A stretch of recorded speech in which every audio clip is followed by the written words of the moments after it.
श्रद्धा और आफताब हत्याकांड। I am sure कि इस केस के बारे में आपने जरूर ही सुना होगा। एक प्रेमी जिसने अपनी प्रेमिका को मारकर उसके 35 टुकड़े कर दिए।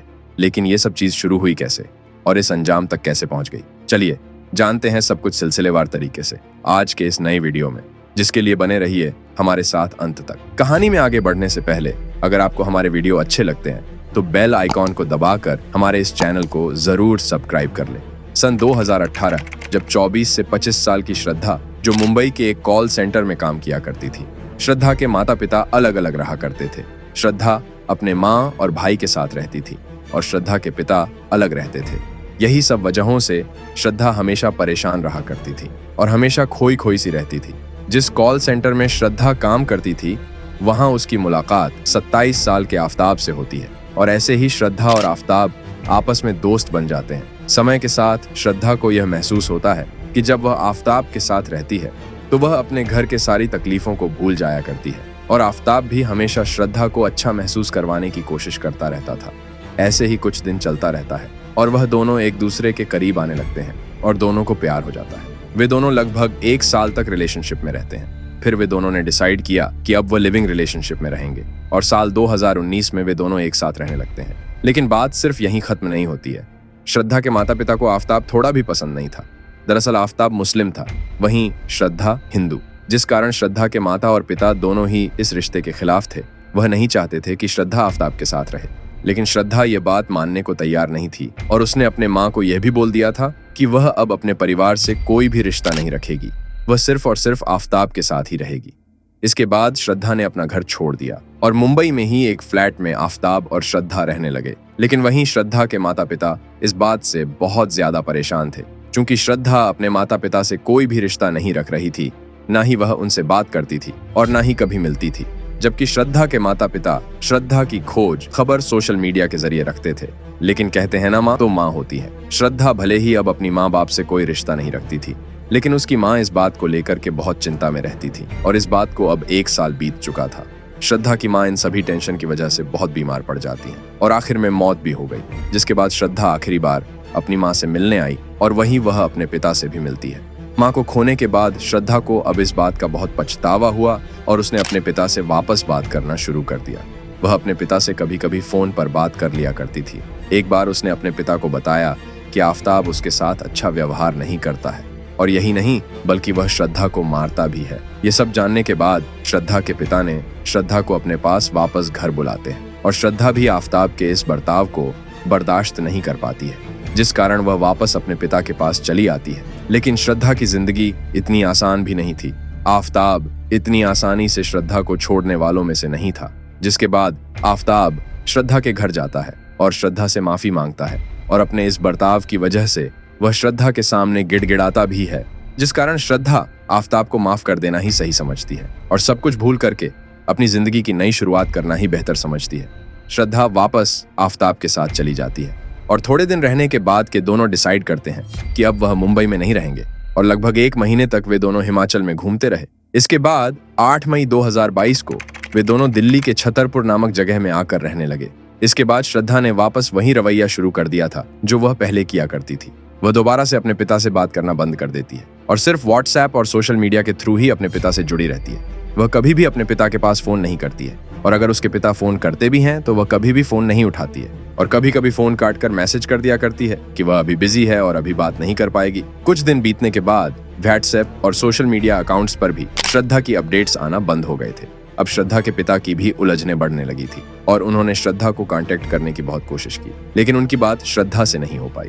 यही नहीं बल्कि उन्होंने आफताब के पास भी फोन करने की बहुत कोशिश की, लेकिन आफताब का फोन कभी लगता ही नहीं था। जब काफी समय बीत जाता है और श्रद्धा से किसी भी तरह की कोई कांटेक्ट नहीं हो पाता है, तो जिस कारण श्रद्धा के पिता परेशान होकर के पुलिस को यह बात बताने का डिसीजन सही समझते हैं, जिसके बाद श्रद्धा के पिता ने पुलिस स्टेशन में अपनी बेटी की मिसिंग रिपोर्ट लिखवा देते हैं और खुद भी श्रद्धा को खोजते हुए मुंबई से दिल्ली चले आते हैं। श्रद्धा के पिता ने पुलिस को बताया कि श्रद्धा बहुत समय से आफताब से शादी करने की मांग कर रही थी, लेकिन आफताब उससे शादी नहीं कर रहा था। यह सब सुनने के बाद श्रद्धा के केस को मुंबई पुलिस ने दिल्ली पुलिस को सौंप देती है। श्रद्धा के पिता के मुताबिक उन्हें यह शुरू से एहसास था कि आफताब सिर्फ श्रद्धा का फायदा उठाना चाहता है, वह उससे शादी नहीं करेगा, लेकिन वह बात श्रद्धा को नहीं समझा सके। जब पुलिस अपनी इन्वेस्टिगेशन स्टार्ट करती है तो पुलिस को कुछ हैरान कर देने वाले मामले मिलते हैं। पुलिस को पता चलता है कि श्रद्धा काफी टाइम से मिसिंग है और आसपास के लोगों से बात जिसका दरवाजा लॉक रहता है। और जब पुलिस आफ्ताब से फ्रिज को अनलॉक करने को कहती है तो आफ्ताब फ्रिज को न खोलने के बहुत से बहाने बनाता है, मगर फिर भी पुलिस उस फ्रिज को खोल देती है। पुलिस को फ्रिज के अंदर से मांस के टुकड़े मिलते हैं जो देखने में थोड़े अजीब लग रहे होते हैं। और जब फॉरेंसिक लैब में इस टुकड़ों की जांच होती है तो दिल दहला देने वाले खुलासे होते हैं। फॉरेंसिक जांच के मुताबिक पता चलता है कि वह टुकड़े किसी जानवर के नहीं बल्कि इंसानी मांस है। इसके बाद दिल्ली पुलिस देरी न करते हुए छतरपुर के एरिया के सभी जगह पर डॉग्स को लगा देती है। जांच में पुलिस को कई जगहों से इंसानी मांस के टुकड़े मिले और जब इसके बारे में पुलिस ने आफ्ताब से पूछा तो आफ्ताब ने इससे साफ इनकार कर देता है कि उसे इसके बारे में कुछ भी नहीं पता। लेकिन दिल्ली पुलिस भी इतनी आसानी से आफ्ताब के झांसे में आने वाली नहीं थी और पुलिस के सख्ती के आगे आफ्ताब टूट जाता है और इस कहानी की पूरी सच्चाई पुलिस के सामने रख देता है। आफ्ताब ने अपने बयान में जो कुछ बताया उसे सुनने के बाद शायद आपके भी रोंगटे खड़े हो जाएं और आप भी यह सोचने पर मजबूर हो जाएंगे कि कोई इंसान ऐसा कैसे कर सकता है। जो इंसान कुछ समय पहले श्रद्धा से इतना प्यार करता था, अब वही इंसान किसी को इतनी दर्दनाक मौत कैसे दे सकता है। आफ्ताब के बयान के मुताबिक उन दोनों के दिल्ली शिफ्ट होने के लगभग 10 दिन के बाद श्रद्धा और आफ्ताब का झगड़ा हुआ था और आफ्ताब गुस्से में आकर श्रद्धा के गले को घोंट कर उसे मार दिया। चूंकि दिल्ली में आफ्ताब के पास कोई भी गाड़ी नहीं थी कि जिससे वह श्रद्धा की लाश को ठिकाने लगा सके, तो वह बाजार से ढेर सारे रूम फ्रेशनर्स, डस्टबिन बैग्स और आरी लेकर आता है और उस आरी से श्रद्धा के शव के 35 टुकड़ों में काट डाला और डस्टबिन बैग्स में उसने लाश के अलग अलग टुकड़ों को अलग अलग बैग्स में भर दिया और उन बैग्स को अपने फ्रिज में रख दिया। और डेली खाना खाने के बाद एक बैग को लेकर वह टहलने के लिए बाहर निकलता और छतरपुर के जंगल में फेंक देता था। और इसी तरह आफ्ताब ने श्रद्धा के बहुत सारे टुकड़ों को जंगल में फेंक दिया था।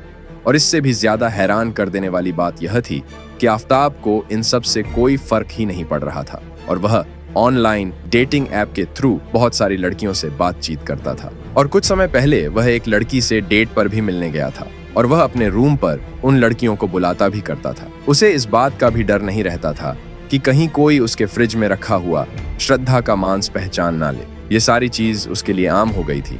और कुछ समय के बाद आफ्ताब ने वापस कॉल सेंटर ज्वाइन कर लिया था और वहां पर उसने नई गर्लफ्रेंड भी बना ली थी और उसे भी अपने रूम पर ले आया करता था। आफ्ताब ने खुद ये सब बातें पुलिस को इन्वेस्टिगेशन के दौरान बताई। साथ में उसने यह भी बताया कि उसके और श्रद्धा के बीच में रिश्ता अच्छा नहीं चल रहा था। जिस दिन उनका झगड़ा हुआ उसी दिन आफ्ताब ने श्रद्धा को जोर से धक्का दिया और श्रद्धा जब जमीन पर गिर गई तो वह श्रद्धा के ऊपर बैठ गया और पूरे जोर ताकत से उसने श्रद्धा के गले को दबाना शुरू कर दिया और तब तक श्रद्धा का गले को दबाए रखा जब तक कि श्रद्धा की जान निकल नहीं गई। आफ्ताब ये सारी बातें पुलिस को पूरे जोश के साथ बता रहा था। उसे अपनी गलती पर थोड़ा भी पछतावा नहीं था, जबकि वह बार बार यह कह रहा था, yes I killed her, yes I killed her.